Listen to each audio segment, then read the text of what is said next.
പരിശുദ്ധ പരമദിവ്യകാരുണ്യത്തിന് എന്നേരവും ആരാധനയും സ്തുതിയും പുകഴ്ചയും ഉണ്ടായിരിക്കട്ടെ. പരിശുദ്ധ പരമദിവ്യകാരുണ്യത്തിന് എന്നേരവും ആരാധനയും സ്തുതിയും പുകഴ്ചയും ഉണ്ടായിരിക്കട്ടെ. പരിശുദ്ധ പരമദിവ്യകാരുണ്യത്തിന് എന്നേരവും ആരാധനയും സ്തുതിയും പുകഴ്ചയും ഉണ്ടായിരിക്കട്ടെ. തന്നെ തന്നെ താഴ്ത്തുന്നവൻ ഉയർത്തപ്പെടുമെന്നുള്ള ഓർമ്മപ്പെടുത്തലുമായിട്ടാണ് ഇന്നത്തെ സുവിശേഷം വരെ. ആ പ്രതിഫലം എന്താണെന്ന് അവസാനത്തെ വചനം നമ്മളോട് പറയുന്നുണ്ട്. നീതിമാന്മാരുടെ പുനരുത്ഥാനത്തിൽ നിനക്ക് പ്രതിഫലം ലഭിക്കും. നീതിമാന്മാരുടെ പുനരുത്ഥാനത്തിൽ അവർക്ക് ലഭിക്കുന്ന പ്രതിഫലം എന്താണെന്ന് എപ്പോഴെങ്കിലും ആലോചിച്ചിട്ടുണ്ടോ?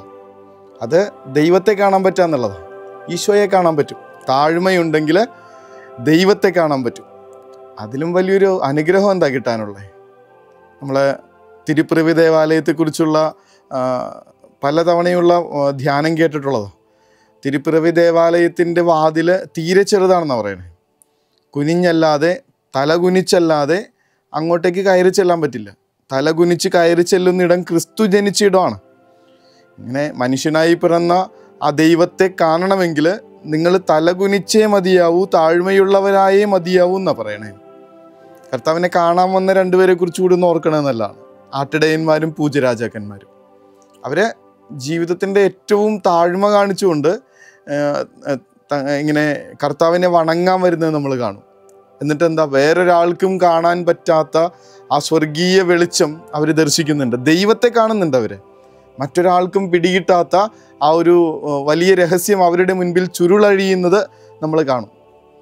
ഈ ഒരു താഴ്മയുണ്ടാവാൻ വേണ്ടി മാത്രമാണ് ഇന്നത്തെ സുവിശേഷം നമ്മളെ ഓർമ്മപ്പെടുത്തിക്കൊണ്ടിരിക്കുക. തൊട്ടപ്പുറത്ത് നിൽക്കുന്ന ഒരാളുടെ മുൻപിൽ ഇങ്ങനെ താഴ്മയോടുകൂടെ നിൽക്കുമ്പോൾ നമ്മൾ രണ്ടുപേരും ക്രിസ്തുവായി മാറുന്നൊരനുഭവം ആലോചിച്ച് നോക്കിയേ. കാരണം ഒരാളുടെ പാദത്തിൻ്റെ അടുത്ത് വന്നിരുന്ന് അവൻ്റെ പാദം കഴുകി തുടയ്ക്കുന്ന ഒരാളുടെ പേര് ക്രിസ്തു എന്നാണ്. നിങ്ങളെപ്പോഴാണോ ഒരാളുടെ പാദത്തോളം താഴുന്നത്, അവന് വേണ്ടിയിട്ടൊന്ന് ജീവിതത്തിൽ താഴ്മ കാണിച്ച് ഒന്ന് ഒതുങ്ങി നിൽക്കുന്നത്, ആ സമയം നിങ്ങൾ ക്രിസ്തുവാണ്. നിങ്ങളെപ്പോഴാണോ ഒരാളുടെ മുൻപിൽ താഴ്മയോടുകൂടെ നിൽക്കുന്നത്, അപ്പോൾ അവൻ്റെ കണ്ണുകളിലേക്ക് നോക്കിയാൽ നിങ്ങൾക്ക് ക്രിസ്തുവിനെ കാണാൻ പറ്റും. പിടികിട്ടുന്നുണ്ടോയെന്ന് അറിയില്ല, പക്ഷേ ഒറ്റ കാര്യം ഓർത്താൽ മതി. ഒന്ന് താഴ്ന്നു കൊടുത്താൽ ഉള്ളിൽ ക്രിസ്തു നിറയും. അപ്പുറത്ത് നിൽക്കുന്ന ഒരാളുടെ കണ്ണുകളിൽ ക്രിസ്തുവിനെ കാണാൻ പറ്റും. കുടുംബജീവിതത്തിൽ ഈ ഒരു താഴ്മയുണ്ടായിരുന്നെങ്കിൽ ഇങ്ങനെ പരസ്പരം പോരടിക്കുന്ന സാത്താന്മാർ നമ്മുടെ കുടുംബങ്ങളിൽ നിറയില്ലായിരുന്നു എന്നേ. അപ്പുറത്തിങ്ങനെ ക്രിസ്തു നിറഞ്ഞു നിൽക്കുന്നത് കാണാൻ പറ്റുമായിരുന്നു. എൻ്റെ ഉള്ളിലിങ്ങനെ ക്രിസ്തു നിറയുന്ന ഒരു അനുഭവം എനിക്ക് സന്തോഷത്തോടെ അറിയാൻ പറ്റുമായിരുന്നു. ഇനിയെങ്കിലും നമ്മുടെ കുടുംബങ്ങളിലൊന്ന് താഴ്മയുടെ സുവിശേഷം പറഞ്ഞു തുടങ്ങണം നമുക്ക് ജീവിതം കൊണ്ട്. അപ്പുറത്ത് നിൽക്കുന്ന ഒരാളുടെ രീതി എങ്ങനെയായിക്കോട്ടെ.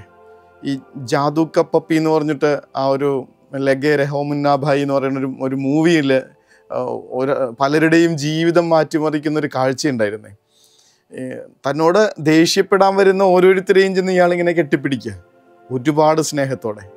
പിന്നെ ആ ഒരാൾക്ക് തിരിച്ച് ഒച്ചപ്പാടുണ്ടാക്കാൻ പറ്റണില്ല, സ്നേഹിക്കാൻ മാത്രമേ പറ്റണുള്ളൂ. ഇങ്ങനെ ഒന്ന് സോറിയൊക്കെ പറഞ്ഞിട്ട് അയാൾ തൻ്റെ നെഞ്ചോട് ചേർത്ത് ഇങ്ങനെ അവരെ പിടിക്കുമ്പോൾ അവർ ഇയാളുടെ സ്വന്തമായി മാറുന്നു, സുഹൃത്തായി മാറുന്നു.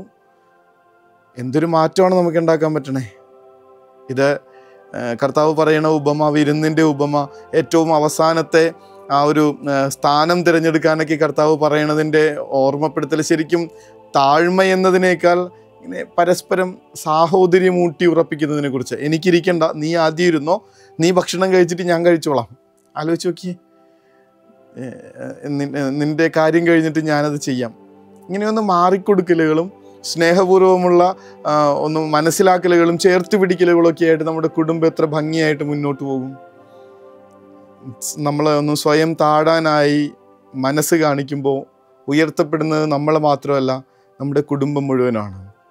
അപ്പുറത്ത് ഇങ്ങനെ സാത്താൻ പ്രവേശിക്കേണ്ടിയിരുന്ന ഒരാളുടെ ഉള്ള് ക്രിസ്തുവിനെ കൊണ്ട് നിറയുന്നതും അവൻ്റെ കണ്ണുകളിൽ ക്രിസ്തുവിൻ്റെ ചൈതന്യം തെളിയുന്നതും നമുക്ക് കാണാൻ പറ്റും. ഒറ്റ താഴ്മ കൊണ്ട്, സ്നേഹം കൊണ്ട്, ഇങ്ങനെ സഹോദരങ്ങളാണെന്നുള്ള ബോധ്യം കൊണ്ട്, അവർക്ക് വേണ്ടിയിട്ടുള്ള മാറിക്കൊടുക്കലുകളുമുണ്ട്, അവർക്ക് വേണ്ടിയിട്ടുള്ള കരുതലുകളുമുണ്ട്. നമ്മുടെ കുടുംബം ഇങ്ങനെ നിറയട്ടെ എന്ന് സ്നേഹപൂർവ്വം പ്രാർത്ഥിക്കുകയാണ്. വലിയ ആഗ്രഹത്തോടുകൂടെ. കർത്താവെ, എളുപ്പമല്ലെന്ന് ഞങ്ങൾക്കറിയാം. ഇങ്ങനെ തന്നെ താഴ്ത്തുന്നവൻ ക്രിസ്തുവിനെയാണ് അനുകരിക്കുന്നത് എന്നുള്ളൊരു ബോധ്യം ഞങ്ങൾക്ക് തരണേ എന്ന അപേക്ഷയോടുകൂടെ ദാസന്മാരുടെ ദാസൻ്റെ രൂപം സ്വീകരിക്കാൻ മനസ്സായ ആ ദൈവത്തിൻ്റെ അനുഗ്രഹം സ്വീകരിക്കാനായി നമുക്ക് മുട്ടിന്മേൽ നിൽക്കാം. കർത്താവെ, താഴ്മയോടുകൂടെ ഈ ഭൂമിയോളം താണ, കുരിശുമരണത്തോളം താണ അങ്ങയുടെ മനസ്സ് ഞങ്ങൾക്ക് ലഭിക്കാൻ വേണ്ടി ആഗ്രഹിച്ചുകൊണ്ട് പ്രാർത്ഥനയോടുകൂടെ ഞങ്ങൾ അങ്ങേ തിരുമുൻപിൽ ശിരസ്സ് നമിക്കുന്നു.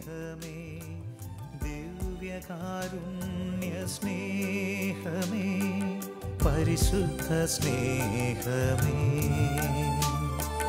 ദിവ്യകാരുണ്യ സ്നേഹമേ, പരിശുദ്ധ സ്നേഹമേ, പരിശുദ്ധ പരമദിവ്യകാരുണ്യമേ, അനന്ത സ്നേഹമേ,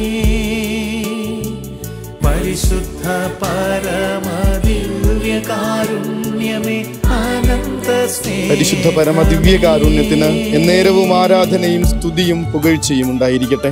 പരിശുദ്ധ പരമദിവ്യകാരുണ്യത്തിന് എന്നേരവും ആരാധനയും സ്തുതിയും പുകഴ്ചയും ഉണ്ടായിരിക്കട്ടെ. പരിശുദ്ധ പരമദിവ്യകാരുണ്യത്തിന് എന്നേരവും ആരാധനയും സ്തുതിയും പുകഴ്ചയും ഉണ്ടായിരിക്കട്ടെ. ദാസനായി തീരാനും മാത്രം മനസ്സുറപ്പിച്ച ഒരു കർത്താവിൻ്റെ മുൻപിൽ ചെന്ന് പ്രാർത്ഥിച്ചിട്ട് നമ്മൾ ഇപ്പോഴും എന്തുകൊണ്ടാണ് ഉയർച്ചയ്ക്ക് വേണ്ടി മാത്രം പ്രാർത്ഥിച്ചുകൊണ്ടിരിക്കുന്നത്? കൂടെയുള്ളവരുടെ, പ്രിയപ്പെട്ടവരുടെ മുൻപിൽ താഴ്മ കാണിക്കാനുള്ള സ്നേഹം നിറഞ്ഞൊരു മനസ്സ് തരണേ എന്ന വലിയ പ്രാർത്ഥനയോടുകൂടെ അവരുടെ മുൻപിൽ ഇങ്ങനെ അഹങ്കാരത്തോടുകൂടെ പ്രവർത്തിക്കുന്ന എല്ലാ മോശപ്പെട്ട ഞങ്ങളുടെ സ്വഭാവങ്ങളും മാറ്റാൻ ഈ ഒരു രാത്രി ഉപകരിക്കട്ടെ എന്ന പ്രാർത്ഥനയോടുകൂടെ നമുക്ക് ഉറക്കത്തിലേക്ക് പോകാം. കർത്താവ് തൊടട്ടെ. കരുണതൻ കയർ പിടിച്ച് നയിച്ചിടും സ്നേഹമേ, ദിവ്യകാരുണ്യ സ്നേഹമേ, പരിശുദ്ധ സ്നേഹമേ, പരിശുദ്ധ പരമദിവ്യകാരുണ്യമേ, അനന്ത സ്നേഹമേ, പരിശുദ്ധ പരമദിവ്യകാരുണ്യമേ, അനന്ത സ്നേഹമേ.